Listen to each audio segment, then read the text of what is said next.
في كائنات ربنا خلقها مش بس عشان تعيش، خلقها عشان تخلينا نحس بالجمال. ومن وسط كل الخيول في حصان لونه مش بيتغير، اسود وثابت وهادي، لكن جوه قوة لو اتحركت تخطف قلبك في ثانية. ده الفريزيان، الحصان اللي كأنه حافظ هيبته كويس قوي. تعال اما احكي لك حكايته. الفريزيان مش حصان عشوائي، ده بيحب النظام جدا، بيصحى وبيتحرك وبياكل ويرتاح في مواعيد شبه ثابتة، وكأنه عايش بإيقاع هادي ومنظم. بيحتاج تواصل يومي مع الإنسان، مش بس أكل وشرب. ده لو اتساب لوحده كتير ممكن يحزن فعلا، لأنه اجتماعي جدا وبيتعلق بصاحبه. بيحب الاهتمام والتلميع، شعره الطويل محتاج عناية مستمرة، ودي مش رفاهية، ده جزء من صحته النفسية والجسدية.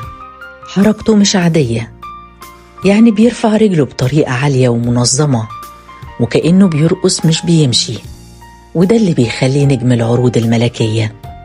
حساس بشكل غريب، لو صاحبه متوتر هو كمان بيتوتر، ولو صاحبه هادي تلاقيه بقى أهدى من نسمة الهوا. عنده ذاكرة قوية جدا، بيفتكر اللي بيعامله كويس واللي بيأذيه.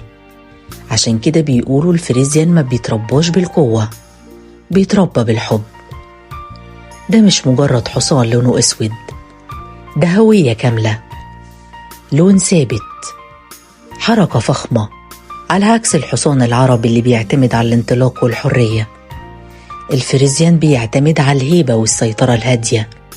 زمان كانوا بيستخدموه في سحب العربيات الملكية، مش لأي سبب، لكن لأنه بيمشي بثبات يخلي الملك يبان أعظم.